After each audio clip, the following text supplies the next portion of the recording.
예,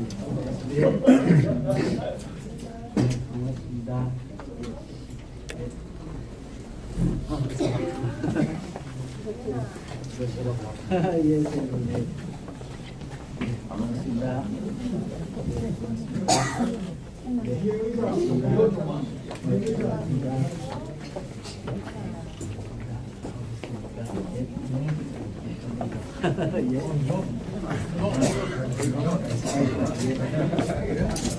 예. 2020년 병장의 첫 의정 보고인데요. 오늘 진미론 사무실에서 김영건 의원님의 8번째 의정 보고입니다. 지금부터 의정 보고를 시작하도록 하겠습니다. 박수 부탁드립니다.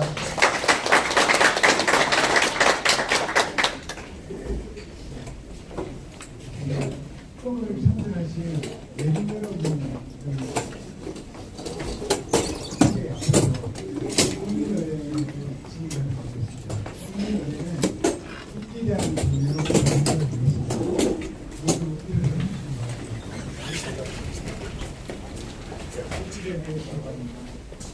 국기에 대한 증례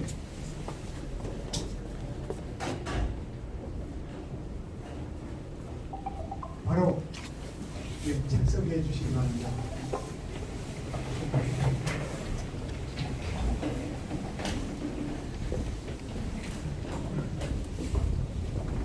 오늘 참석하신 예비 여러분들을 소개 올리겠습니다. 김진호 진미동장님 참석하셨습니다.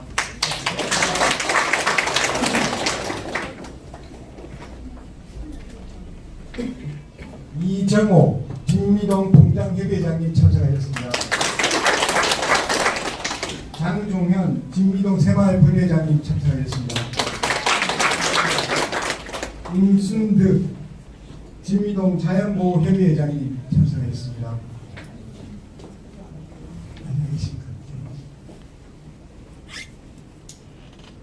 다음 서주달 환경연합회 경북도 본부장님 참석하셨습니다. 장우석 운동영역 조합장님 참석하셨습니다. 반갑습니다. 추가로 소개 못 드린 분은 계속해서 중간중간 소개 올리도록 하겠습니다. 그리고 시도위원님들이 또 참석하셨는데요. 김득한 경북도 의원님 참석하셨습니다. 김태코 시의원님 참석하셨습니다. 그리고 오늘 행사를 주최하신 김영건 국회의원님 인사드리겠습니다.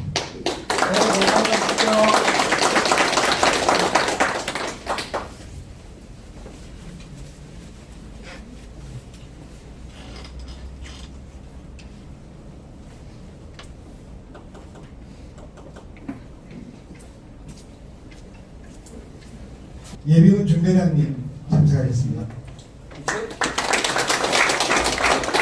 김태용 바르게 살기 운동 진미동 위원장님, 양태용입니다. 그러면 김영건 의원님 말씀에 앞서서 저희들이 동영상을 준비를 했습니다. 간단하게 동영상을 시청하시고 저희들이 담고 있는 동영상은 김영건 의원님께서 과거 올해, 그러니까 2019년입니다. 2019년 국회에서 활동하시는 모습들 그리고 이런 여러 가지 자료들을 담아가지고 동영상을 만들어봤습니다. 그리고 금융 일자리를 어떻게 해서 설계를 하셨고 앞으로 구미경제에 대한 고민들 이런 부분들을 잘 담았습니다. 시청하시도록 하겠습니다.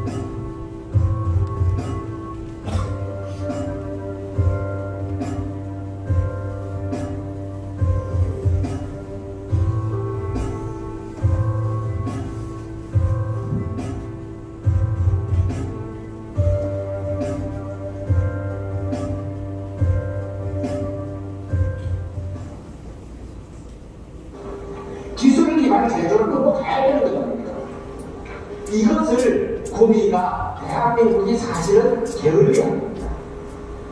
기술 기반 제도는 다 어딥니까? 부품 소재 장비 산업. 최근 문제가 되고 있는 바로 부품 소재 장비 산업이 기술 기반 제도의 핵심들 아닙니까?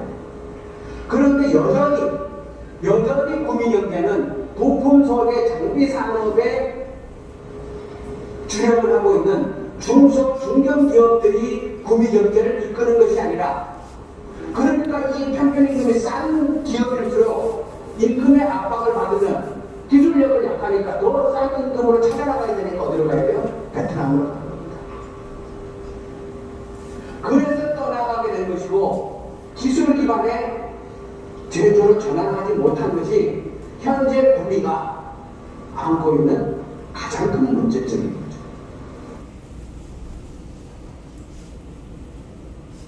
그래서 찾은 해법이 반도체가 아니라 2차 전지다. 왜? 앞으로 모든 부분에 있어서 제가 말씀드린 그 부분에 그렇게 세세는 돌아갈 수밖에 없는데, 거기에 핵심이 뭐냐? 전기 배터리라는 거죠.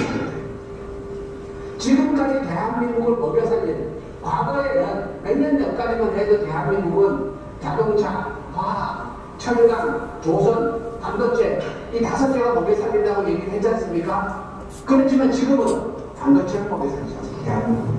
철강 더 못 보는, 자동차 더 보는 거 못 보는. 그러면 앞으로의 대한민국 경제는 반도체와 배터리.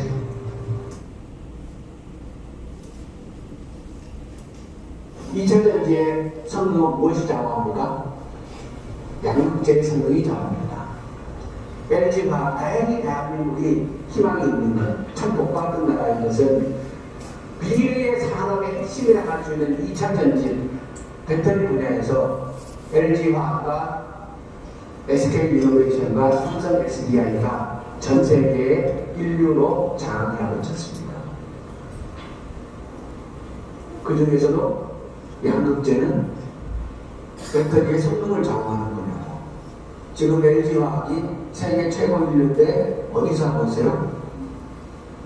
청주 오창에서 하지 않습니까? 1년에 생산하는 규모가 4만 톤입니다. 양극재가 생산합니다. 그 6만 톤을 구미에 생산하고 6만 톤 라인을 구미에 생산하는 걸 가지고 그렇게 구미형 배터리를 설계한 거죠.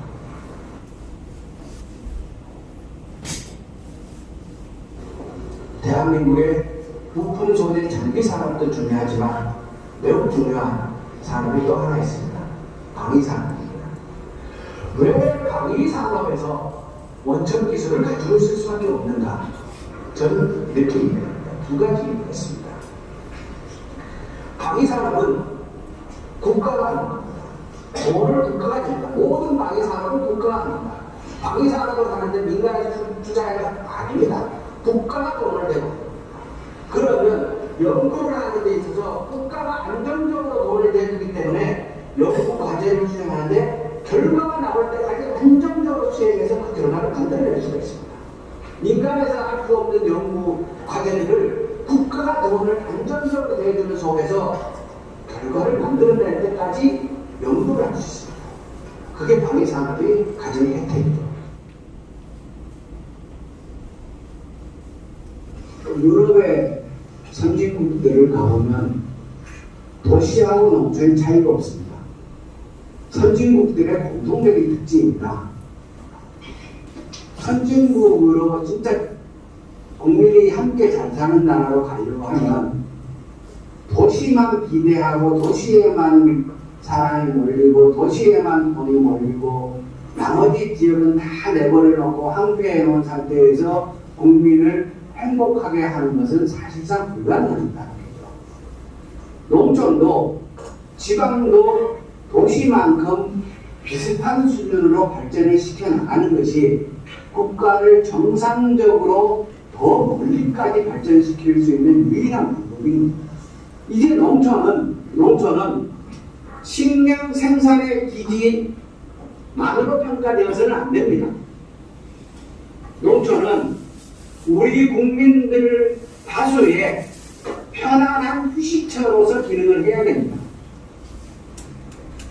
농촌은 농민들의 삶의 공간만은 아닙니다.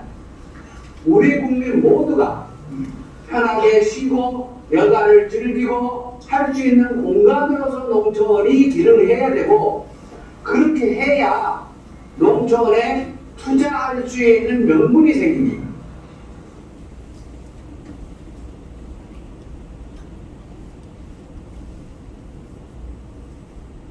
의원님의 제안을 받아들여서 저희가 그 휴업제를 실시했습니다. 예. 그 결과로 1년 전 겨울에 비해서 AI 발생이 거의 5% 수준까지 낮아졌다. 예. 이것은 저희가 꼭 감사를 드려야 되겠길래 제 답변이 끝난 때 감사를 드립니다. 저는 참전 유공자들에 대한 예우 아주 강력하게 해야 된다고 생각을 하고요.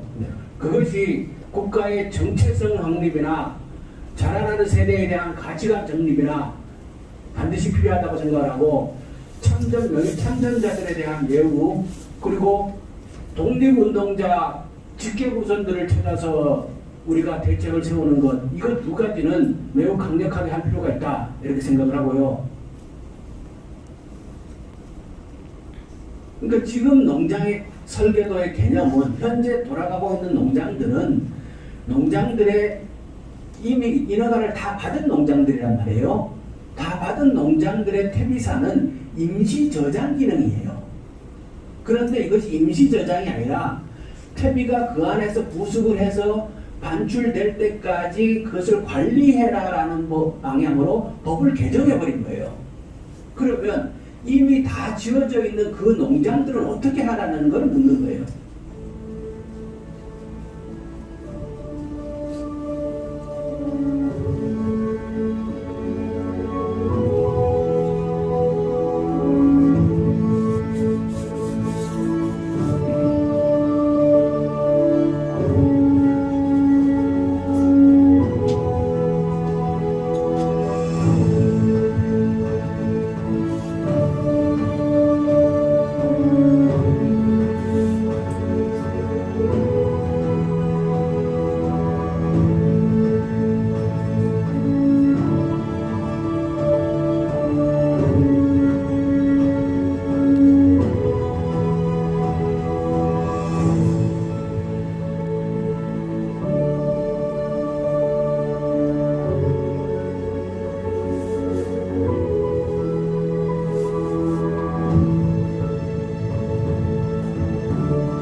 인사드리겠습니다.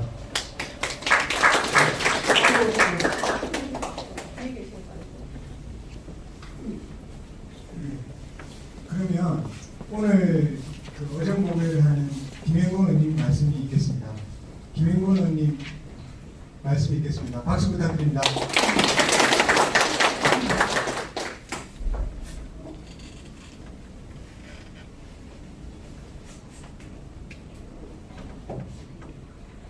예, 반갑습니다. 새해 많이 바쁘실 텐데 이렇게 참석해 주셔서 고맙습니다. 제가 벌써 재작년이네요.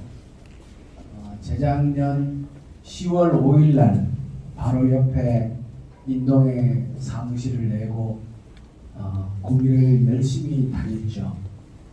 그런데 구미 오기 전에 사실 제가 고민을 많이 했습니다. 내가 국회 농해 수위를 쭉 4년 동안 저는 농해 수위를 계속했어요. 농민대표 자격으로 국회에 갔으니까 당연히 농해 수위에 활동을 하는 것은 맞고, 그런데 국회 4년 중에 첫 해 빼놓고 3년 동안 제가 예결위원을 했어요. 그러니까 3년을 계속 예결위원을 한다라는 것은 거의 그런 사례가 없죠. 아주 특혜를 받은 건데요. 예결위원을 쭉 하면서 우리나라 경제에 관한 고민을 많이 했습니다.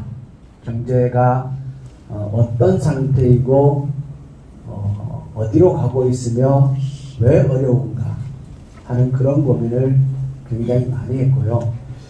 그러던 중에 사실 제가 구미를 결정하기 전에 저보고 오라는 데 되게 많았었어요. 사실 다른 지역에서 와서 우리 지역에서 다음 선거를 했으면 좋겠다 라고, 그러니까 당원들이 찾아온 것도 여러 곳이 있었고, 그런데 제가 구미에 오고 싶어서 구미로 온 거거든요. 근데 그 이유는 그런 겁니다. 저는 솔직히 정치를 오래 할 생각도 없고요. 정치를 안 해도 얼마든지 행복하게 즐겁게 살 자신이 있습니다. 그래서 정치를 한다면 하는 동안은 참 의미 있고 보람된 일을 하고 싶다라는 생각을 하고 있고요. 그래서 지금 대한민국 경제가 갖고 있는 문제점이 도대체 뭔지, 그것을 해결하기 위해서 어떠한 일을 해야 하는지, 내가 또 어떤 일을 할 수 있는지를 많이 고민했습니다. 그러면서 구미를 생각을 한 거죠. 구미는 사실 대한민국 경제에서 굉장히 중요한 의미를 가지고 있는 곳입니다. 산업화의 시작이 있었던 곳이고, 그리고 대한민국 수출 경제를 주도했던 곳이고, 그리고 한때 첨단이었다고 얘기하는 전기 전자 부분들이 집적해 있는 곳이고, 그런데 언제부턴가 이 구미가 어려워지기 시작을 한 거죠. 그것과 더불어 대한민국 경제도 함께 어려워진 것이고, 지방에 있는 공단이 어려워지니까 지방 전체가 또 어려워지는 겁니다. 지금은 대한민국은 사실상 수도권의 나라입니다. 수도권만 희망을 갖고 수도권만 잘 나가는 나라. 그래서 대한민국이 이렇게 되어서는 절대로 발전할 수 없는 거거든요. 지방산단, 수출, 첨단, 이런 곳의 상징이었던 구미의 엔진이 식어버린 이 상태로는 다시 대한민국 경제를 논할 수 없다, 꿈꿀 수 없다, 그런 생각을 하고 어떻게든 이 부분에 대해서 답을 찾았으면 좋겠다라고 생각을 한 거고요. 그래서 실제 작년에 그래도 굉장히 의미 있는 일을 많이 했습니다. 1월 3일 날, 원래 1월 3일 날 상공회의소 신년교류 했었잖아요. 작년에도 아마 그때 비슷하게 했을 거예요. 그때 신년교류, 작년 상공회의소 신년교류회에 제가 참석을 해서 구미형 일자리를 해야 합니다. 그때 SK 유치한다고 난리도 아니었을 때죠. 구미가 SK 하이닉스 유치해야 된다고 난리도 아니었을 텐데, 제가 그때 참석을 해서 구미형 일자리를 해야 합니다. 구미형 일자리는 미래 산업으로 가는 길목인 배터리를 소재로 한 미래로 나아가는 산업을 갖고 구미형 일자리를 만들어야 하고, 이것이 구미가 나아갈 방향입니다 라고 그때 제가 상공회의소 자리에서 처음 말씀을 드렸습니다. 그랬기 때문에 1년이 지나고 나서 제가 그 자리에 꼭 가고 싶었어요. 다른 일이 있어서 사실은 서울 가느라고 못 갔었는데요. 작년에 전기 배터리와 관련된 구미형 일자리 대기업 직접 투자를 이끌어내고 그 계획을 완성시켜 나가고 있다는 것, 저는 굉장히 큰 의미가 있다고 생각을 하고요. 또 하나 우리는 작년에 스마트 3단 지정을 받았습니다. 스마트 3단을 인천 남동공단하고 구미공단 2개가 지정을 받았는데 대한민국에서 2개를 지정받았죠. 그리고 올해 예산에 그 사업이 이제 진행됩니다. 스마트 3단은 국비 들어가는 돈만 해도 약 4,600억이 넘고 이것저것 합치면 1조 원이 넘죠. 그러니까 전체적으로 전기 배터리라는 새로운 산업을 유치하는 거나 스마트 산단을 통해서 공장의 구조를 고도화시켜내는 거나 다 구미 산업의 체질을 개선해 나가는 과정이 따라야 된다는 거죠. 지금처럼 과거의 단순 조립이나 저임금에 기초한 산업을 가지고는 구미의 경제를 부흥시키는 것은 불가능하다고 본 거고, 새로운 미래 신성장 동력이 될 수 있는 기술이 탄탄한 기술을 기반한 산업으로 구미를 바꾸어 나가고, 또한 있는 공장은 스마트 상단을 통해서 구조를 고도화시켜 나가고, 이래서 구미 전체가 기술이 탄탄하게 받쳐진 산업으로 체질 개선을 하지 않으면, 그래서 그런 작업들을 사실 작년에 했고요. 또 하나 중요한 것은 우리 구미가 5G 테스트베드 사업을 구미에 유치를 해가지고 지금 진행을 하고 있는데요. 지난 예산에 5G와 관련된 보다 발전된, 그러니까 5G 세상이 들어오면 가장 먼저 바뀔 부분은 VR, AR 쪽입니다. 가상현실, 증강현실. 이게 5G라는 것이 정보의 소통의 양과 속도를 엄청나게 빠르게 하는 거거든요. 간단하게 말씀드리면, 그러니까 5G가 들어와서 이것이 자리 잡으면 미래의 가장 큰 열매로 나타날 것은 인공지능입니다. 인공지능이라는 것이 기계가 스스로 생각하는 건 사실 아니거든요. 기계가 아무리 이게 발전한다고 기계가 인간이 되진 않거든요. 그런데 기계가 굉장히 많은 정보를 빠르게 분석해내고 그것을 가지고 결론 짓고 움직이도록 하는 것이 결국은 인공지능인데, 그것은 인공지능이 돌아가려고 하면 필수가 그 많은 정보를 모아내고 분석해내고 하는 그 처리 능력이 결국 인공지능의 성능이 되는데, 그 인공지능의 밑바탕은 5G가 되는 거거든요. 그래서 5G를 대한민국이 전 세계에서 가장 먼저 상용화한다는 이 자체는, 비록 대한민국이 인공지능에 대한 투자가 미국보다도 중국보다도 늦었지만은 미래의 인공지능에서 대한민국이 최강국이 될 거다라고 예측을 저는 합니다. 사실 반도체도 마찬가지거든요. 반도체 지금 대한민국이 반도체 시장의 60%, 70%를 장악하고 있지만, 대한민국이 반도체에서 가장 먼저 투자를 해서 반도체에서 인류 국가가 된 건 아니거든요.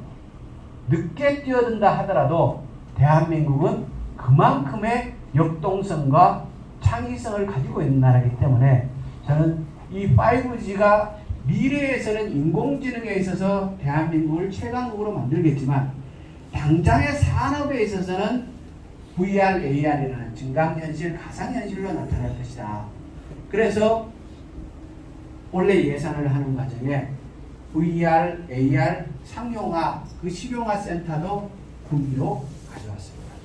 그래서 구미형 일자리, 스마트 산단, 5G와 VR, AR 상용화 센터, 이런 것들이 다 당장의 구미에 어떤 영향이 있을지는 좀 더 두고 봐야 하지만, 이것이 정착돼서 구미의 신산업을 일으켜 나가면 점차적으로 구미 경제를 바꿔낼 것이다, 이렇게 보는 거고요. 또 하나 굉장히 중요한 것은, 제가 아까 1월 3일 날 상공회의소 신년교류회를 하는데 못 가고 싶었는데, 그날 서울 갔었거든요. 서울 가서 뭐 했냐 그러면 방위사업청 청장을 만났습니다. 따로 둘이 만나서 점심을 먹으면서 한참 얘기를 했는데, 이제 통합공항이 이전하지 않습니까? 저게 구미로 가든 의성으로 가든 그 혜택은 실질적으로 구미가 가장 많이 볼 수밖에 없고요. 구미가 가진 장점 중에 하나가 아까 영상에도 잠깐 말씀드렸습니다만 방위산업입니다.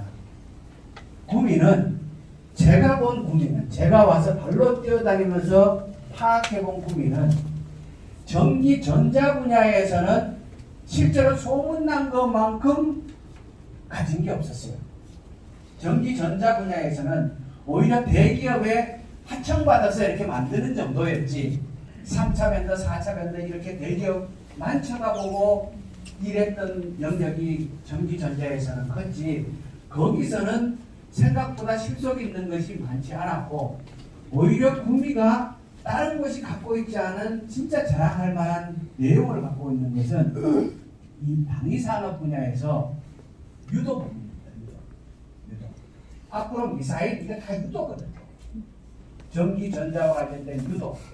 그런데 대한민국에서 방위산업에서 그래도 방위산업이 탄탄한 도시는 대전하고 창원하고 요 구미 세 군데인데, 대전은 전략을 담당하는 헤드를 맡고 있고, 창원은 기계 깎고 뭐 이런 겁니다. 무기 제조할 때 기계 깎고. 그래서 창원은 당장의 규모는 크지만 발전성에 있어서는 구미를 따라오지 못합니다. 그런데 3대 도시 중에 하나인 이 구미는 유도 부분의 고기술을 구미가 다 가지고 있습니다. 그래서 미래의 방위산업의 시장 규모를 보면은 구미가 훨씬 더 발전 가능성이 있습니다. 그런데 구미 방위산업의 단점은 뭐냐면, 모든 산업을 이끌어 나가려고 하면 그 산업과 관련된 국가 연구기관이 오거나 국가기관이 있어야 됩니다. 국가가 와서 리딩을 해줘야 돼, 끌고 가는 역할을 해줘야 되는데, 구미는 LIG 넥스원이나 하나시스템이나 금호공대나 이런 좋은 훌륭한 기반이 있는데 국가가 리딩해 줄 수 있는 기관이 없어요. 이게 구미 방위산업의 단점이에요. 그래서 이번에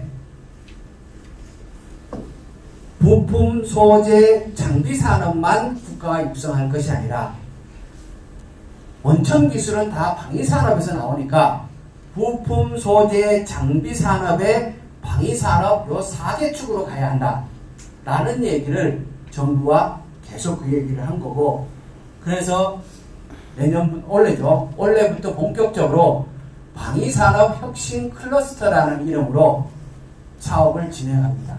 그 예산을 제가 예결위에서 확보를 해놓은 거고, 예산을 확보만 해놓으면 뭐합니까? 구미로 갖고 오는 일을 해야죠. 그래서 방위산업 청장님하고 만나서 그 작업을 했던 거거든요. 근데 앞으로 방위산업 하나만 놓고 보더라도요, 구미는 굉장히 많은 일을 할 수가 있습니다. 이게 앞으로 비행기 정비창, 그러니까 비행기는 크게 민수가 있고 군수가 있는데, 민수는 현재 어디서 하냐면 저 사천에서 합니다. 그런데 그러면 군수 분야를 어디에서 할 거냐, 그런 문제들이 다 연관이 있어서 저는 제가 구미를 놓고 가만히 생각을 해보면서 아까 말씀드린 미래 산업으로 가는 배터리, 이거 엄청나게 사실 큰 시장이거든요. 지금 반도체 시장만큼 머지않은 미래에 배터리 시장이 그만큼 커집니다. 지금은 반도체가 안 들어가는 제품이 없지 않습니까? 근데 앞으로는 배터리가 안 들어가는 제품이 없는 시대가 곧 눈앞에 옵니다. 그리고 모든 이동수단이나 에너지는 다 친환경으로 바뀌어 나갈 수밖에 없는 세상이기 때문에 배터리 시장이 엄청나게 커질 것이고, 그 배터리 분야에서 핵심은 소재거든요. 소재. 반도체는 그 핵심이 반도체의 설계입니다. 설계. 근데 배터리는 성능을 좌우하는 것이 소재입니다. 소재 중에서도 양극재. 그 산업이 지금 세계적으로 보면 여기만큼 성장률이 높은 시장이 없습니다. 배터리 분야의 소재 산업만큼 이게 연평균 성장률이 30% 정도 됩니다. 이런 시장이 없습니다. 어마어마하게 커지는 시장인데, 그 부분의 핵심을 대한민국의 가장 고기술을 가지고 있는 LG화학으로부터 시작해서 양극재, 음극재 이렇게 확산시켜 나가면 이 산업이, 경상북도도 이 산업의 크기를 알기 때문에 포항하고 구미 대전에를 잇는 2차 전지 산업벨트 얘기를 이철우 지사님이 계속하는 이유가 그거거든요. 그래서 그걸 한 축으로 하고 거기다가 기존에 있는 이 산단을 어떻게 구조 고도화 시켜 나갈 것이냐라는 문제와 또 더불어서 이 방위산업 분야. 저는 사실 이 진짜 크다고 생각을 해요. 그래서 이 부분을 끌고 나간다면 구미 경제를 활성화시켜 나갈 수 있는, 구미가 진짜 산업의 체질이 개선돼서 안에서부터 힘이 다시 생겨나가는 그러한 과정이 멀지 않을 거다 이렇게 생각을 하고요. 그 일을 착실하게 해나갈 생각입니다. 그리고 한 가지만 더 말씀을 드리면, 제가 작년에 우리가 당원대회를 한번 한 적이 있어요. 천생산에 갔다가 그때 이제 당원들이 모여서 저기 먹자골목에 가서 저녁을 먹었는데, 그때 상인연합회 분들하고 얘기를 하면서 먹자골목이 특화거리긴 한데 굉장히 노후화돼 있다. 어떻게 연말까지 그 국비 2, 3억이라도 확보를 해주면 보도블록도 좀 갈고 가로등도 새로 하고 싶다 이런 말씀을 하셔서 제가 애를 좀 써보겠습니다 라고 답변을 드렸고, 그리고 올라가서 바로 국비 신청을 제가 5억을 했습니다. 2, 3억을 달라 그래서 저는 좀 키워서 5억을 국비 신청을 했는데, 우리 구미 시민들을 이쁘게 봐줬는지 장세영 시장을 그렇게 본 건지 아니면 저를 좀 힘을 북돋아 주려고 그랬는지 10억을 내려보내줬더라고요. 네.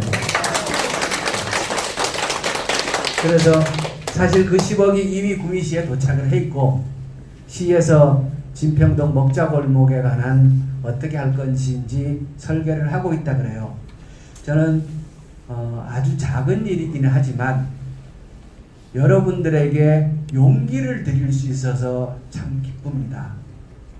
그러니까 정치라는 것은 저는 미래에 대한 희망, 믿음, 세상이 이렇게 가겠구나, 저 사람이 하는 얘기는 믿어도 되겠구나. 그러니까 미래에 대한 것이 보이면 기업하는 사람들은 투자를 합니다. 미래가 불확실하면 투자를 할 수가 없죠. 국가가 이렇게 끌고 가려고 하는구나. 그리고 그것에 대한 믿음이 생기면 거기에 맞춰서 자기 계획을 세우는 거죠. 그럼 그게 투자로 이어지는 거죠. 그래서 정치하는 사람들은 어떻게든 그렇게 신뢰를 쌓고 믿을 수 있도록 행보를 하는 것이 중요하다 생각을 하고요. 그런 점에서 앞으로 여러분들하고 많은 대화를 더 하고 여러분들의 힘이 될 수 있는 사람이 되면 참 좋겠다 싶습니다. 고맙습니다. 예, 그 참석 내민 한 분 더 소개해 주세요. 제가 오늘 우리 장세창 신부님 오셨습니다만, 제가 장세창 신부님이 지역에서 훌륭한 꼭 필요한 일을 많이 하지 않습니까? 그것도 아주 힘든 일을 많이 하시는데, 제가 신부님 일하는데도 꽤 많이 도와드렸습니다. 그래서 앞으로 제가 꼭 신부님뿐만 아니라 지역에서 일하시는 분들이 그 일하는 과정에 필요한 일이 있으면 저한테 알려주시면 또 적재적소의 방법을 찾아드리고 싶습니다. 그래서 꼭 그 신부님처럼 그런 쪽의 일이 아니더라도 지역사회에 다 함께 이렇게 그 보다 따뜻한 세상을 만들어 나가는 과정에서 필요한 일이라면 언제든지 이렇게 협의를 해주시면 도움이 되도록 하겠습니다. 네, 다음은 운임과 지응답 시간을 갖는데요. 지난해 연말에 운임하고 저희 진미동 참석 드렸는데, 당시에 동장님이 진평동 먹거리 이 노수 문제, 동등하고 이렇게 도로, 인도 이런 부분에서 얘기를 했어요. 그래서 이 예산위 의원님께서 조만간에 결정을 내리시다는데 제가 어떻게 이게 가능할까 그렇게 생각했는데 크리스마스 때쯤에 이게 15일 돼서 선물이 주어지더라고요. 그래서 이게 크리스마스 선물처럼 제가 느꼈는데 제가 금융 일자리 할 때도 비슷했습니다. 금융 일자리를 하신대요. 그때 SK 반도체 얘기를 막 하시는데 그래서 왜 SK도 힘든데 LG가 아무 얘기도 안 됐는데 어떻게 LG가 되냐. 그때 당시에 저희들이 파악할 때는 2차 전지가 아주 미래희망 사업이라서 지자체들이 경쟁이 너무 치열합니다. 경기도, 전라도, 경북에서 유일하게 포항 정도가 언급이 됐었죠. 그리고 저희 경북은 아예 그 후보지도 아니었던 걸로 기억했습니다. 그런데 의원님께서 그 확신을 갖고 일에 임해달라 이렇게 말씀하셨고 그게 실제로 현실화됐습니다. 그래서 지금은 어제자 경북일보죠. 2차 전지가 이제 경북이 메카가 된다고 이렇게 기사가 떴습니다. 그럼 저는 상당히 놀라운 변화고요. 앞으로 이 2차 전지를 중심으로 해서 전기차 산업을 만약에 주도하게 된다면 굉장히 지역에서 큰 변화가 있겠구나 하는 느낌을 받았습니다. 오늘 질의응답 하실 때도 원하시는 거라든지 건의하실 내용을 갖다가 말씀해 주시고요. 그 지역 발전에 대한 확신을 의원님과 함께 나눌 수 있는 그런 기회들이 앞으로도 계속 주어졌으면 합니다. 예, 이상 제 말씀 드리고요. 질문하실 분들에 대해서 질문 받도록 하겠습니다. 네, 혹시 궁금하시거나 하시고 싶은 말씀 있으면 편하게 해주십시오.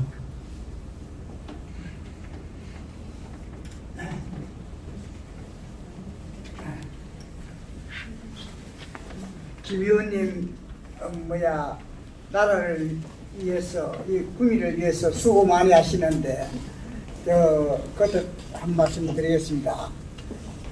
저는 이 진미동에는 안 삽니다. 인이동에 살고 있는데 의정부를 한다고 그래서 일로 한번 와봤습니다. 근데 좋은 말씀 많이 하시고 하시는데 구미에 대기업이 많이 방출되고 서울로 많이 올라가고 구미가 많이 참 지금 어려운 가운데 있습니다. 그런데 의원님께서는 구미에 산단을 또 창설하시고 또 여러모로 많은 기업체를 인도하시는데 지금 구미가 많이 어려운 가운데 있고 실업자도 무지하게 많습니다. 그러면은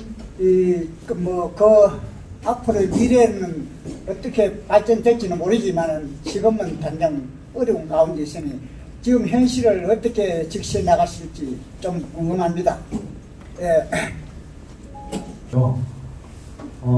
실제로 중앙통에 나가보면 가게들 장사가 안 되고 그리고 우리 여기 인동동 거리도 그렇고 인동 그 뒤쪽으로 골목에 들어가도 실제로 많이 썰렁합니다. 썰렁한데 당장에 있어서 장사가 잘 안 되는 식당이나 또 기업이나 등을 일일이 찾아서 그분들에게 답을 드릴 수 있는 능력은 없습니다. 그런데 전체적으로 제가 아까 말씀드렸듯이 구미가 어떤 문제점이 있고 어떤 방향으로 가야 하는지 그리고 그 가는 방향에서 중요한 일들을 함께 추진해 나가다가 보면 새로운 영역이 생길 것이고 그 새로운 영역을 만들어서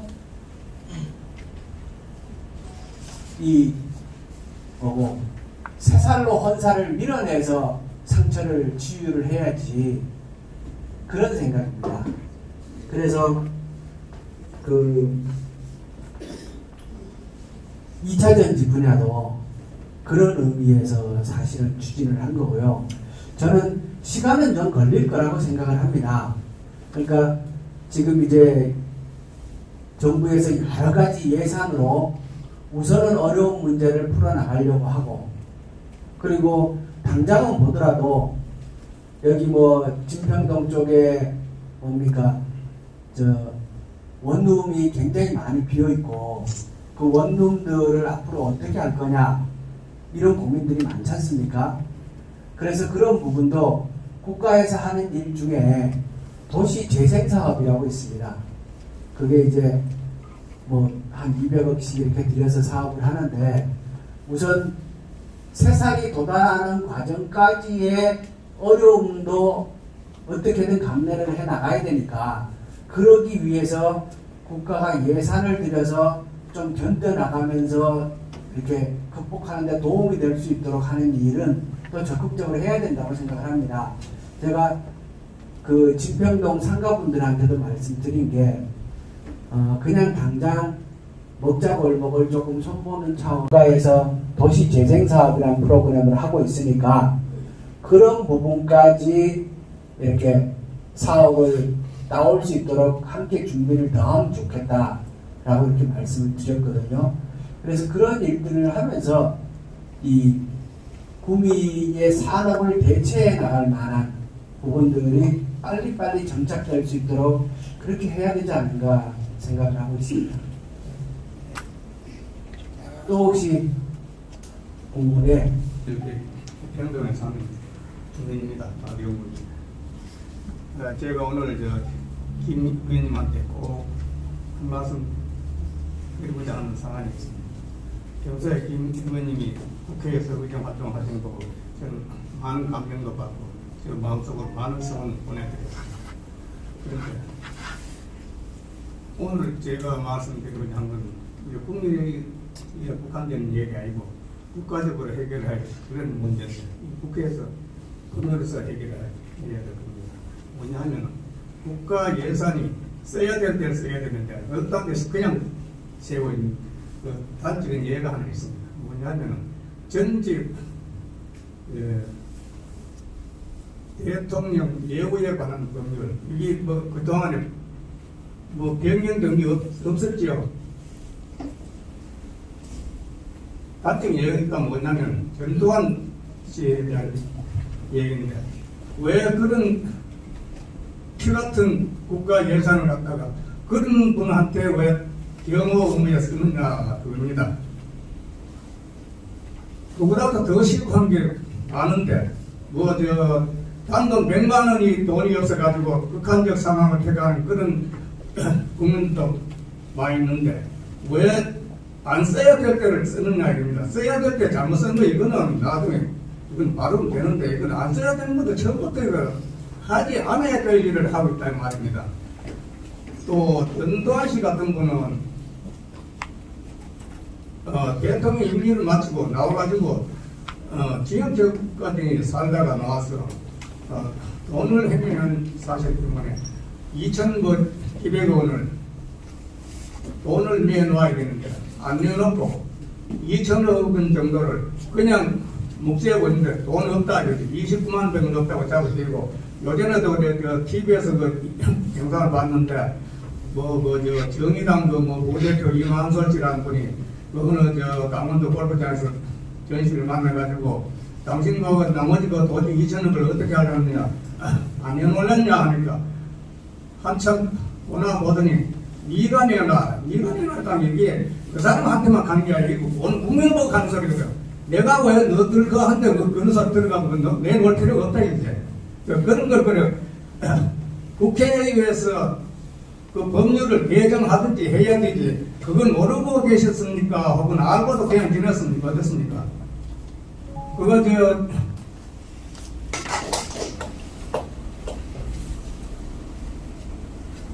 잘 알겠습니다. 알고는 있었습니다. 알고는 있었는데 뭐 그분이 그러니까 이 법적으로 그 전직 대통령에 관한 그런 거는 그러니까 이제 다 박탈당했죠.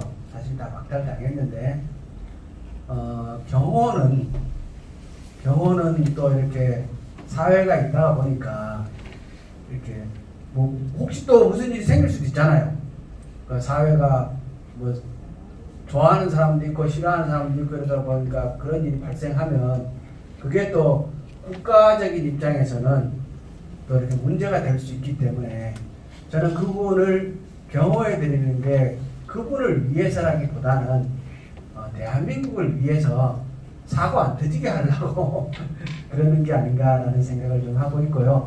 쌤 말씀은 잘 알아들었고 제가 다음에 기회가 있으면 또 그런 논의를 의원들과 함께 해보도록 하겠습니다. 네, 또 다른 말씀하실 분이 있으면 돼요. 저희가 군생활 하면서 진짜 이 배터리에 대한 문제가 심각했는데 저희들이 지금 차차 놔주시고 있습니다. 지금 과거에는 뭐 1시간, 2시간 되면 다 방전이고 그런데 지금은 뭐 24시간, 36시간이 자꾸 발전하고 있습니다.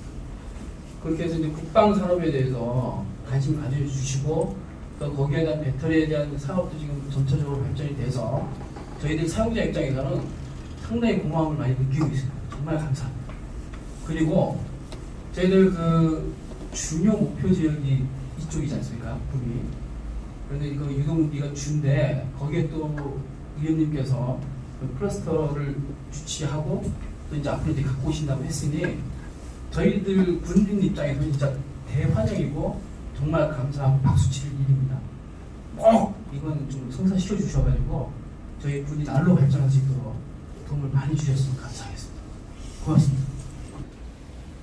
그 구비형 일자리를 할 때 아까 우리 보좌관이 전혀 자기도 그 예상하지 못했다라고 얘기를 했는데 제가 중간에 몇 차례 그랬어요.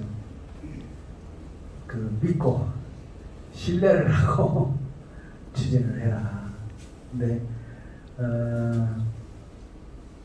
그러니까 저는 제가 LG화학을 찾아가서 LG화학을 만나서 이렇게 얘기를 해서 협의를 하면 답이 나올 거다라고 제가 청와대에게 자세히 설명을 했지만 제가 그 전에 LG화학을 만나보고 그런 건 아니었어요. 그렇지만 LG화학이 정부의 협의가 들어가면 저는 응할 거라고 생각해요. 응할 거라고. 그러니까 작년 초에 재밌는 일이 하나 있었어요. LG화학이 주식시장에서 사채 발행을 했어요. 사채를 5천억을 발행을 했어요. 그런데 1조가 거쳤어요. 왜 LG가 갑자기 주식시장에서 사채를 발행했을까? 그것은 그게 19년도 한 1월달 그때쯤 되거든요. 18년도 말에 LG가 배터리 수주받은 물량이 100조가 넘었어요. 배터리는 수주를 받고 나서 생산하는 거잖아요. 자동차는 생산해놓고 팔지만 배터리는 팔기 전에 주인이 정해져 있거든요. 배도 마찬가지예요. 배는 만들기 전에 주인이 정해져 있는 거죠. 수주를 받아서 주문받은 대로 만들어주는 게 배거든요. 그러니까 배를 만들어 놓고 판매하는 거는 전혀 다른데 배터리도 마찬가지예요. 수주를 받아놓고 주문받은 물량을 제작해서 공급하는 게 배터리 시장인데 18년도 말에 LG화학이 전 세계에서 배터리 그거를 수주받은 물량이 100조가 넘었어요. 100조가. LG화학이 5년 이상 생산을 해야 생산할 수 있는 물량입니다. 엄청난 물량을 수주받은 거죠. 그런데 사채를 낸 거예요. 사채를. LG는 돈이 없는 거죠. 생산을 해야 되는데 급한 내부적으로 여러 가지 사정이 있는 겁니다. LG가 고민이 있을 수밖에 없는 거죠. 기술력 하나는 확실한 건데 그리고 또 여러 가지 몇 가지 문제들이 있어요. 그래서 그런 것들을 다 계산을 하면서 청와대 보고 LG화학을 찾아가서 이러이러한 그러면 답이 나올 거다 라고 얘기를 한 거거든요. 그러면서 생각한 대로 일이 진행된 거죠. 진행됐는데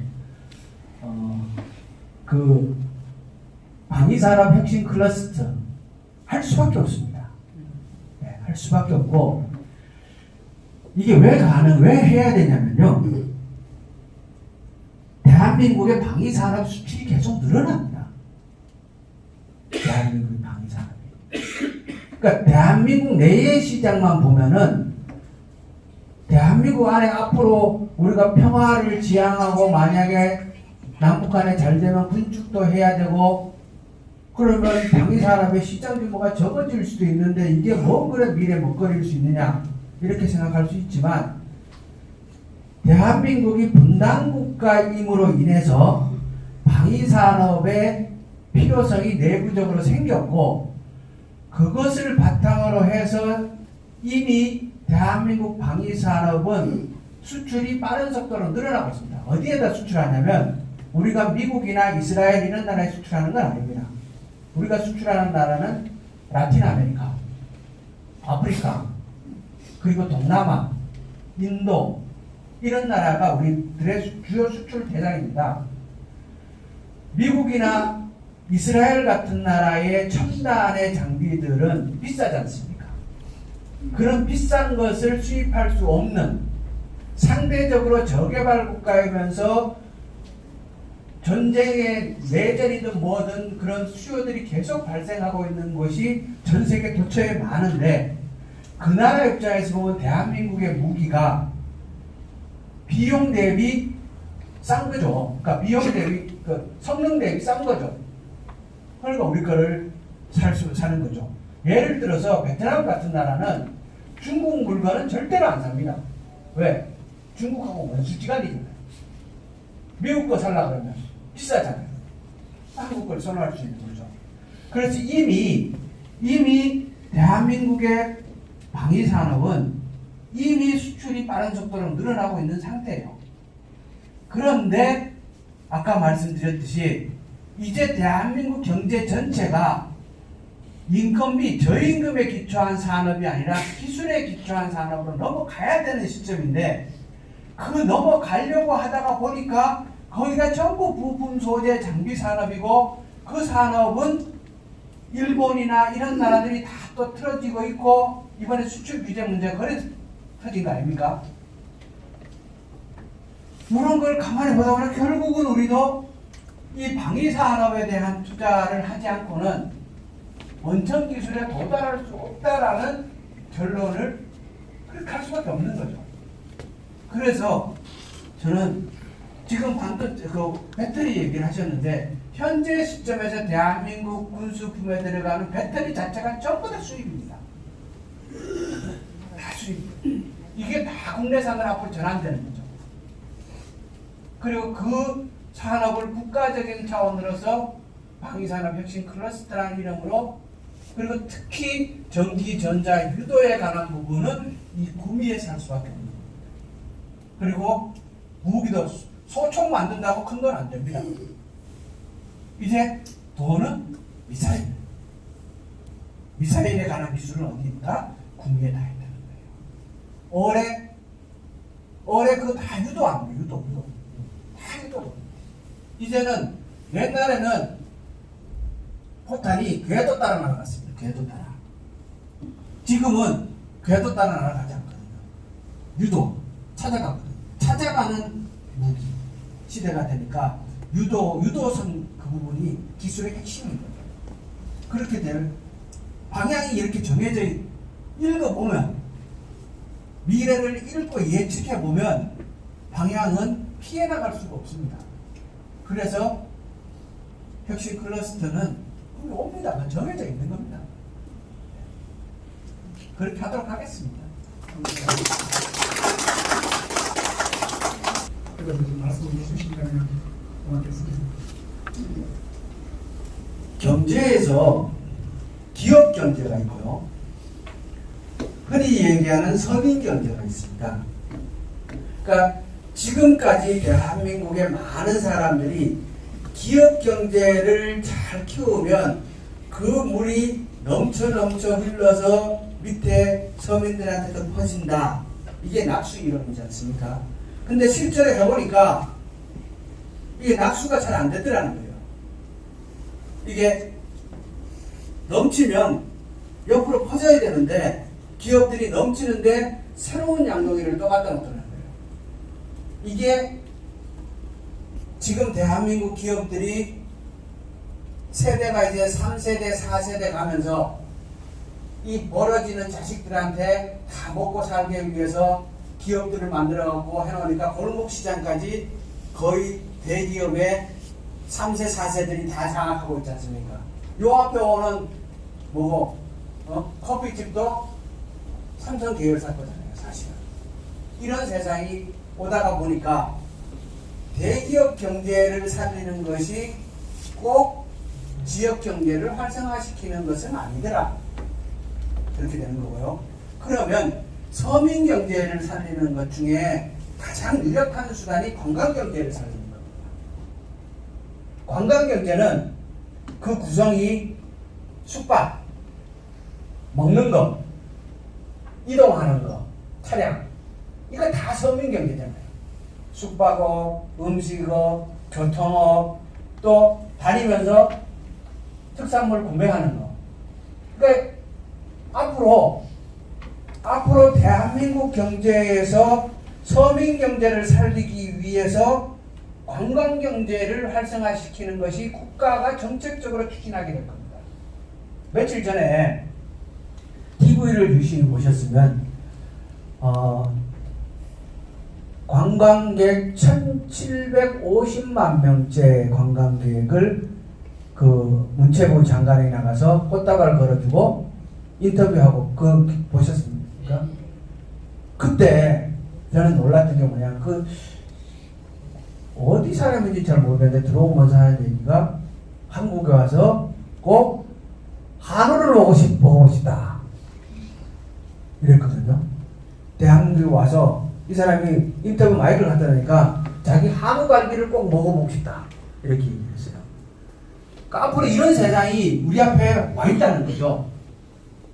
그러니까 서민 경제를 살리는 것은 기업 경제를 살리는 것과 또 다른 관점을 가지고 접근을 해야 되고, 그것이 이 구미에도 매우 중요한 요소라고 보는 겁니다. 구미는 낙동강을 갖고 있지 않습니까?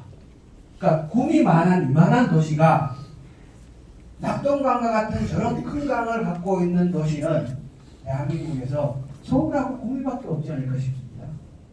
그런데 구미는 저 낙동강을 아무런 취급도 안 하고 내버려 놓고 있는 거죠. 저렇게 좋은 강을, 그래서 낙동강을 중심으로 해서 저기 해평, 도계, 선산 이쪽에 연결해서 관광산업을 현실화시켜낼 수 있는 방법들. 그러니까 앞으로 우리 국민들은 지금보다도 훨씬 여행을 더 다닐 겁니다. 그러니까 지금은 우리가 주 5일째에서 머물러 있지만 나아가면 주 4일째로 갈 거고, 그리고 해외여행은 1년에 한두 번 가는 거지만 국민들은 주말마다 여행을 다녀야 되거든요. 근데 다행히 대한민국이 한 20년, 30년 전보다는 대한민국 전체가 굉장히 깨끗해졌습니다. 국가도 이제 관광산업에 대해서 굉장히 중요하게 보고 그 부분에 대한 투자를 지금보다 훨씬 더 늘릴 것입니다. 원래 1750만 명이겠지만 국가는 이미 내년에 2000만 명 이상을 넘길 계획을 세우고 추진하고 있거든요. 존경한다는 것은 그렇습니다. 사람은 신뢰가 있어야 되고 말씀에 대한 책임도 있어야 된다고 합니다. 저는 지금까지 짧은 기간 안에 몇 번을 뵀지만 좀 속된 말로 거짓말을 잘 안 하시는 분으로 저는 생각을 하고 있습니다. 대부분과 정치하는 분들 공약에는 근사하게 않고 실천하는 걸 저는 못 봤습니다. 지금 현재 유나이티드로 살면서 대통령으로부터도 마찬가지입니다. 그런데 아마 어디서 낙하산을 타셨는지 어떤 여기저기 오시라고 해도 안 가시고 우리 구미를 선택해서 오셨는 것에 대해서도 진심으로 감사드리고요. 또 아까 말씀이 있었습니다. 저는 이래저래 저래저래 해서 잘 먹고 잘 살고 행복한 삶을 살고 있는데 더 잘 사시기 위해서 우리 구미를 선택해서 오셨다고는 생각하지 않습니다. 다만 행복이라는 것은 내가 행복한 것과 상대에게 행복을 주는 행복도 있습니다. 그러나 행복의 그 차이는 나 혼자 행복한 것보다 남에게 행복을 줄 수 있는 행복이 더 10배, 100배 크다고 봅니다. 그 일을 하시겠다고 구미 시민을 위해서, 구미 시를 위해서 헌신적으로 한번 뛰어보자 하는 그런 마음으로 오신 것을 저는 진심으로 받아들이겠습니다. 그런데 제가 아까 그 박영주 그 선배님이 말씀하신 전두환 대통령 이야기인데 역시 동감합니다. 대통령까지 현사람이 27만 원밖에 없다고 하고 세금도 안 내는 그분을 지금까지 목숨을 왜 살려주고 있는지, 돈을 왜 안 빼뜨는지, 자격이 없는지, 죄를 짓는지 국가에서 왜 그렇게 놔두는가 싶고요. 두 번째는 국회의원 연금제도가 저는 마음에 안 듭니다. 왜냐? 국회의원 하겠다고 이래저래 부정적인 돈을 써서 국회의원이 돼서 그게 발각이 돼가 3개월 살고 나와도 한번 국회의원은 영원한 국회의원으로 됩니다. 그 이후에 연금제도가 어떻게 되어 있습니까? 3개월 했든 3년을 했든 5선을 했든 7선을 했든 죽는 날까지 목숨 떨어지는 날까지 연금이 나옵니다. 그거 나라의 서민들이 내는 세금으로 그렇게 호강을 해도 되겠습니까? 저는 그렇지 않습니다. 그래서 국회의원 하기 위해서 물론 우리 김 의원님께서는 모든 시민들께 구미 시민을 위한 행복을 나눠드리기 위해서 지금 구미에서 일을 하시려고 하는 걸로 알겠습니다만 그 외에 다 그렇다는 뜻은 아닙니다만 일부 국회의원들은 그렇잖아요. 뭐 이래저래 해서 몇 년 있다가 공약했던 거 안 지키고 그만이고 그렇다면 사람이 옛날에 그렇습니다. 화장실 갈 때 바쁘고 화장실에 갔다 오면 시원해서 그 약속을 안 지킵니다. 그러니까 그런 국회의원은 아닐 거라고 생각하지만 국회의원 연금제도 누가 만듭니까? 국회의원님들 만들죠? 왜 6선석 그 뭐 7선 8선 했는 분도 계십니다. 30년서 국회의원을 하고도 그 외에 죽는 날까지 또 연금이 나오는 것은 또 무엇인지 우리가 국가공무원들 뭐 동장님도 계신다만 이런 분들은 30년 35년을 열심히 시민을 위해서 근무하고 또 연금 나온 건 제가 인정합니다. 그 연금은 뭡니까? 달달이 월급에서 조금씩 공제된다고 봅니다. 그 월급을 모아서 파는 거기 때문에 그건 공짜가 아니지만 국회의원님들은 모르겠습니다. 그 월급에서 얼마를 떼서 평생 동안 먹고 살 연금이 나오는지 그러면 오래 근무한 분들은 할 것이 많겠지만 3개월 하다가 지역 살다 나와서 평생을 먹고 산다는 데 대해서는 저는 용납이 안 가고 두 번째 국회의원을 위한 법보다도 국민을 위한 그 법을 조금 더 만들었으면 좋겠고요. 그리고 구미시는 그렇습니다. 구미시 가면 뭐 있습니까? 금호산 하나로 끝납니다. 다른 도시에 가면 하다못해 뭐 이런 거 저런 것도 만들어서 관광을 유치해서 돈을 좀 벌기도 하고 하는데 우리 구미시에는 금호산 보러 오는 사람 없습니다. 관광차가 어디 유치 안 옵니다. 자, 그걸 누구의 책임이냐고 물으면 우리들도 다수 책임이 있지 않나 싶습니다만 그렇지만 이런 서민들이 할 수가 없습니다. 위에 높은 분들이 일을 해서 구미에 묵고 살기를 꼭 배터리 공장도 좋고 무슨 공장 다 좋습니다만은 지금의 현재 과거에 박정희 대통령이 계실 적에 다 만들어놨던 모든 것들 다 공부하게 나고 지금 베트남에서 지금 삼성에서 가는 그 베트남에서 일하는 분이 한 20만 명이 된다고 봅니다.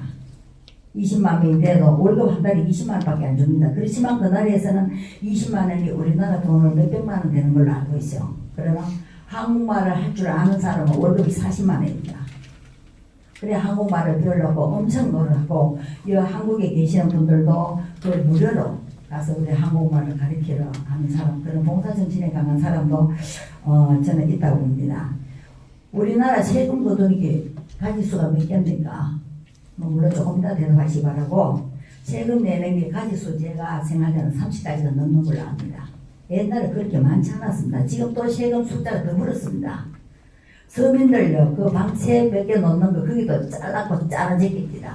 그런데 지금 현재 대한민국 국민들 중에 돈 많은 국민들 물론 기업도 진정한 기업 봉사정신을 갖고 하는 기업도 있지만 도둑질하기 위한 기업도 있다고 생각합니다. 그분들의 세금을 여러 수십억을 조를 안 내도 그걸 가만두는 이유는 뭡니까? 그분들을 못 잡아먹습니까? 그런 분들한테 보내면 시민의 절반값을 세금으로 거둘 수 있는데 그런 걸 방치해두고 조금씩 건드리다 말고 이러더라고요. 건드리면 뿌리를 뽑든지 그래야 되는데 그런 문제가 저는 좀 그렇고, 지금 현재 보면은 사업이, 우리나라 사업이 제가 보기에는 잘 되는 거는 이제 복지 사업이 좀 잘 되는 것 같아요. 복지사 뭐 노인들 뭐 혼자 사는 노인들 가서 뭐 모욕도 시켜주고 청소를 해주고 이런 것들이라든가, 또 기초연금도 자꾸 올립니다. 저는 기초연금 올리는 걸, 이거는 꼭 뭐 우리 문재인 정부에서는 국한되는 건 아니고요. 그 앞에도 마찬가지입니다. 꼭 선거 때 되면은 기초연금을 5만씩 3만씩 올려가 그 얄쌍한 꼴을 펴보기나 하고, 그런 것에 대해서도 저는 불만이 참 많습니다. 좀 진정한 마음으로 나라도 지키고 백성도 돌보고 이랬으면 좋겠는데, 그건 나 혼자 생각만은 아닌 걸로 압니다. 모든 대한민국 국민은 다 그렇게 생각을 한다고 생각하고, 그리고 또 아까 했습니다. 구멍가게도 지금 현재 기업체에서 큰 것도 안 되고 중간 것도 안 되고 하니까 작은 구멍가게까지도 못 살게 굴고, 그러니까 아까 커피숍이 뭐 어때 누구 거라 그랬죠. 왜 그런 데서 그런 거는 서민들이 하도록 놔두지 그런 걸 점령을 하는지, 저는 그런 것도 좀 불만입니다. 불만이고, 우리 아까 하신 말씀 중에 앞으로 할 일 또 이렇게 해나가겠다, 그런 말씀은 또 우리 구미에서 국회의원이 되셔야만 실천을 할 수 있다고 저는 생각합니다. 자, 그걸 실천하기 위해서는 모든 구미 시민이 마음을 모아서 함께 도와야 된다고 생각하고요. 할 수 있는 일은 너무나 많은데 그게 잘 안 되더라고요. 보니까 말만 번들이하게 하고 실천이 어렵는지 이행이 어려운지, 그거는 국가가 잘못인지 국회의원의 힘이 부족한지, 시민의, 우리 서민들의 그 구미 시민의 힘이 부족한지, 구미 시민의 힘은 도무기입니다. 아무리 용을 써도 안 되는 것이다. 지난번에 SK 유치라고 했지. 저는 그때부터 그 의원님을 존경하게 되었습니다. 왜냐? TV에서 봤습니다. TV에서 볼 때 2011년도부터 이미 SK는 경기도에 하면 공장 다 지어가는데 지금 오픈하려고 하는데, 우리 구미시에서는 SK 유치한다고 생 이마에 뭘 붙여가지고 생 난리치겠습니다. 참 창피스러운 일입니다. 그러나 그때 방송에서 의원님이 말씀하기를 했습니다. 그거를 모르고 있었나? 제가 지난번에 우리 진동에 오셨을 적에 질문했습니다. 왜 그렇게 2011년도부터 SK가 경기도 하면 벌써 다 지어가는데 왜 구미에서는 이 난리냐? 시장님, 왜 국회의원 모두 다 그랬습니다. 왜 그걸 모르고 그래 하느냐? 라고 하니까 의원님이 말씀하셨습니다. 그걸 이미 그래도 제가 민주당에 가는 그런 간판 하나로 와서 국민들에게 그건 안 됩니다. 안 됩니다. 끝났습니다. 라고 아무리 해도 안 묻게 들어가더라고 하대요. 그래서 참 진실되고, 꼭 그거 국회의원들 연금제도 3개월 한 번이나 30년 한 번이나 죽는 날까지 먹고 사는 것에 대해서는 조금 법을 바꿔서 좀 국민들에게 좀 나눠먹는 법을 좀 만들어줬으면 감사합니다. 할 말은 많지만 여기서 그만하겠습니다. 감사합니다. 고맙습니다. 말씀하신 것 중에 기업들이 불법을 하는 거, 이것은 보다 엄격하고 강력하게 대처해 주시면 좋겠다라는 취지의 말씀을 하셨고, 또한 기업이 문어발처럼 골목시장까지 잠식하는 것은 좀 그건 부당한 거 아니냐라는 취지도 말씀을 해주셨습니다. 전 전적으로 공감을 합니다. 그러해야 한다고 생각을 합니다. 전 제가 기업의 입장에서 기업이 무엇을 어려워하고 기업이 어떤 문제를 풀어줘야 더 성장할 수 있을 것인가를 적극적으로 도울 의사도 있고 그러기 위해서 노력을 합니다만, 그렇지만 기업도 공정하게 사회의 구성원으로서 자기의 책무를 다해야 하고, 그것을 하지 않을 때는 엄벌을 가할 필요가 있다, 이렇게 생각을 합니다. 그래서 그 점에 대해서는 전적으로 공감한다고 말씀을 드리고요. 국회의원 연금 문제에 관해서 질문을 해주셨는데 정말 좋은 질문을 해주셔서 참 감사드립니다. 국회의원 연금은 없습니다. 그런데 아직도 온갖 뉴스에서 연금을 얘기를 합니다. 국회의원들은 나쁜 놈들이라고. 국회의원 연금은 정확하게 얘기를 하면요, 15대 때 만들어졌습니다. 연금제도가 15대 때 만들어졌고 18대가 되고 19대 때 폐지됐습니다. 그래서 19대 국회의원 그리고 저희 20대 국회의원도 일체의 연금이 없습니다. 그럼 15대에서 18대까지 그때 만들어져 있고 그때 법에 의해서 돈을 낸 분들이 있습니다. 그분들에 한해서 그러니까 15대에서 18대까지 국회의원 한 분들이 모두 다 연금을 받느냐, 그건 아니고요. 15대 여러분 들어보시면 기가 찰 겁니다. 15대에서 18대까지 국회의원 한 분 중에서 연소득이 600만 원이 안 되는 분에 한해서 월 120만 원이 지금 나갑니다. 연소득이 600만 원이 안 되는 분에 한해서 다 받는다고 보면 되겠네요. 그럼. 예? 다 받는다고 보면 되겠어요. 아니요. 연소득이니까 1년에 600만 원을 못 버는 사람들에 한해서 한 달에 120만 원이 나갑니다. 전부 다 안 줘도 받은 사람이 별로 없는 거죠. 별로 없는 거고 실제 국회의원들 중에 국회에 보면은 그 헌정기념관이라고 있는데 매일 9,000원짜리 식권을 나눠드립니다. 매일 9,000원짜리 국회의원들을 그러니까 헌정노무회라고 연로한 국회의원들을 대상으로 매일 9,000원짜리 급여를 식권을 나눠드리는데 그 식권을 받으러 오는 전직 국회의원들이 많이 있습니다. 9,000원짜리 식권을.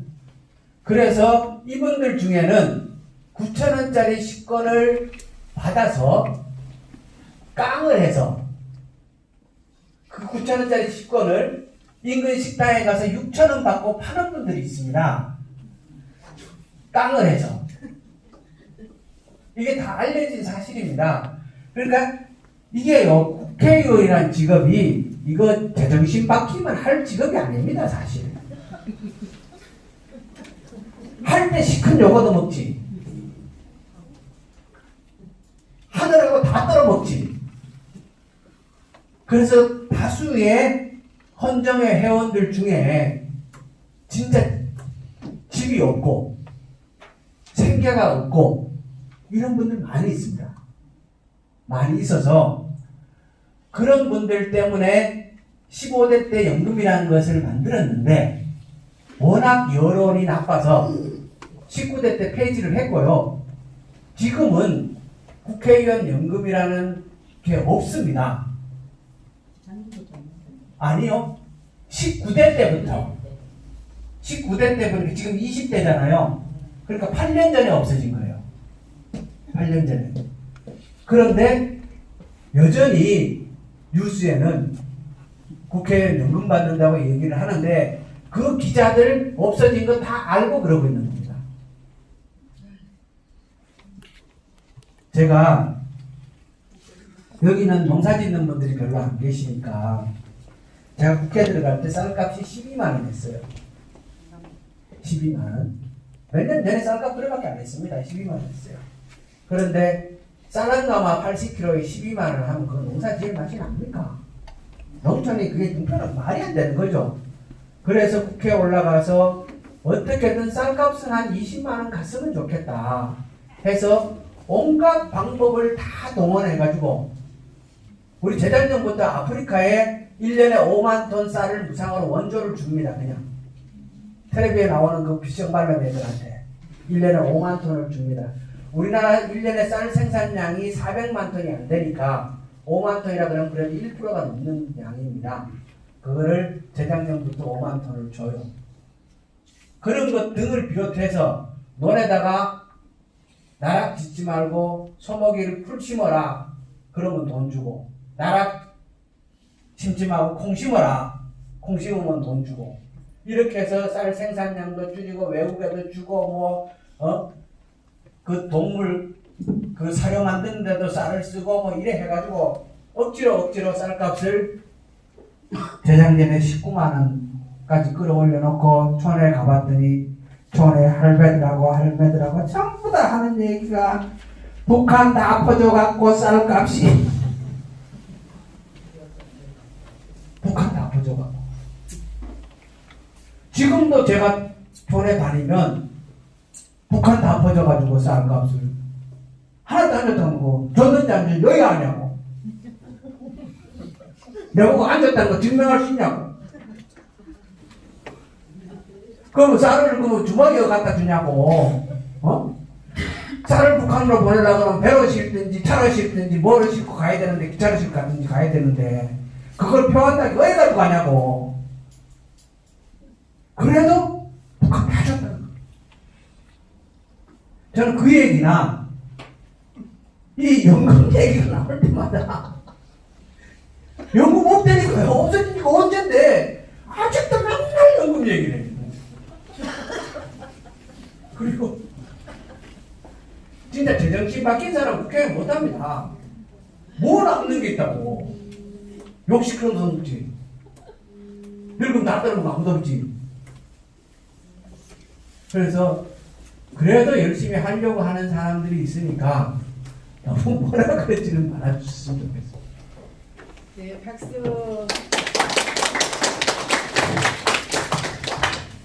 국회의원들이 가지고 있는 특권이 100개도 넘는다. 막 그러더라고요. 그래서 그 특권이 뭔가 이렇게 봤어요. 봤더니 우리가 국회의원회관에 들어갈 때 여러분들은 국회에 들어갈 때 신분증 제출하고 그거 다 표받아 갖고 뭐 쓸 거 쓰고 이렇게 들어가지 않습니까? 그죠? 국회 방문할 때 다 써야 되지 않습니까? 네. 저희는 들어가면서 아무것도 안 씁니다. 국회의원회관에 들어갈 때나 국회 본청의 회의실에 들어갈 때나 들어갈 때 뭐 쓰거나 신분증 맡기거나 표받아 이거 달고 안 합니다. 그래서 매번 국회가 개회가 되면 국회 직원들이 가장 먼저 하는 일이 뭐냐면 바뀐 의원들의 얼굴을 외우는 게 그 사람들이 가장 먼저 하는 일입니다. 그래서 제가 처음에 들어가가지고 처음에 열심히 배지 달고 다니고 그리고 정장 딱 하고 들어갔던 이유가 그냥 다른 의원들은 다 그냥 들여보내주는데 저는 자꾸 포착하는 거예요. 네. 그랬는데 의원들은 의원회관에 들어갈 때 그런 걸 제출하지 않거든요. 그것을 국회의원의 특혜라 그러는 거예요. 특혜. 그러면 내가 내 사무실 들어가는데 맨날 10분쯤 제시하고 들어갑니까? 그렇지 않습니까? 국회의원이 자기 사무실 들어가는데 맨날 내가 신분증 제시하고 내가 뭐 쓰고 들어가냐고. 그게 당연한 거 아닙니까? 의원회관에서 본청을 하루에도 몇 번씩 왔다 갔다 하는데 그거 할 때마다 신분증 제시하고 쓰고 이래 들어가면 그 뭔 일이 되겠습니까? 당연히 아무것도 쓰지 않고 이쪽 사무실에서 저쪽 사무실 왔다 갔다 하면서 일을 하죠. 그런데 그것을 국회의원이 가진 특혜다. 저희 차는 국회 들어갈 때 검문 안 받습니다. 차에 번호판이 벌써 이게 다 입력이 돼 있어서 딱 들어가면 몇 번에 하고 문이 자동으로 열려요. 일반인들과 대우가 다르죠. 이걸 특혜라는 거예요, 특혜. 그러면 내가 내 집 들어가는데 그게 당연한 거 아닙니까? 그 100몇십 개의 특혜라는 것이 따지고 가만히 들여다보면 그런 것들이 다수 있습니다. 그런데 정치를 미워하기 시작하면 정치한테 당합니다. 정치를 미워하면 국민이 정치를 미워하고 정치를 멀리하면 가장 정치를 하지 말아야 할 사람이 정치를 하게 되고 그 정치에게 국민들이 당하는 거거든요. 그런데 왜 언론은 끊임없이 정치를 혐오하도록 만드는가? 왜? 그래야 언론의 권력이 세지는 거니까. 정치가 힘이 세지면 언론이 약해집니다. 언론이 사실 대한민국에 저희들은 공수처 만든다고 하지만 저희는 공수처를 만드나 안 만드나 이미 유리알처럼 다 투명한 사람들입니다. 다 투명한 사람들이고, 그리고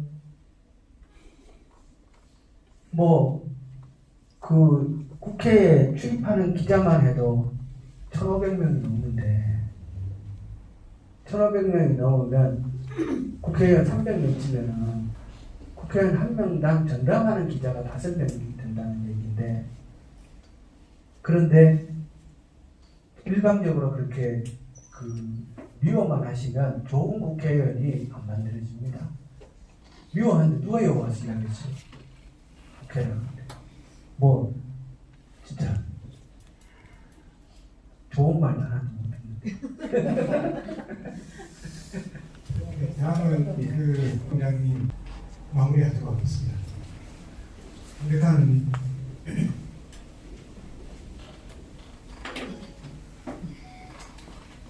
안녕하십니까. 새해 복 많이 받으시고, 저는 오늘 여기에 와서 혹여라도 이제 다른 국회의원이 못하는 일이 나올까 싶어가지고 자리를 지켰는데 특별한 일이 없어가지고 저는 따로 드릴 말씀은 없고, 다른 의견이나 다른 저한테 다른 이야기를 하실 분이 계시면은 다른 방법으로 연락 주시면은 거기에 대해서 답하도록 하겠습니다. 예, 새해 복 많이 받으십시오. 안녕하십니까. 오늘 1회 글자로 그만 진미동생 김진호입니다.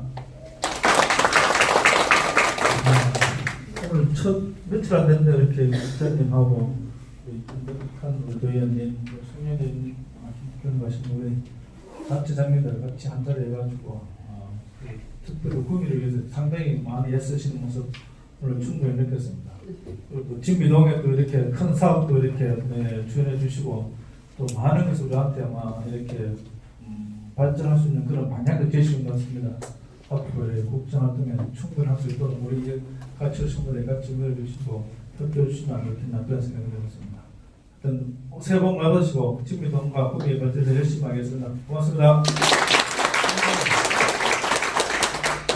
오늘 이렇게 바쁘신 와중에서도 참석해 주신 주민 여러분들 지난 굉장히 감사드리고요.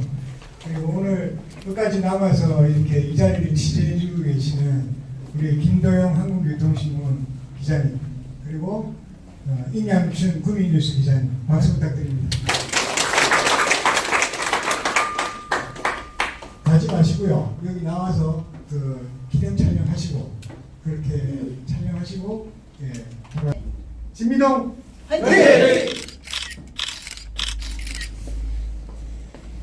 됐습니까? 네, 고맙습니다.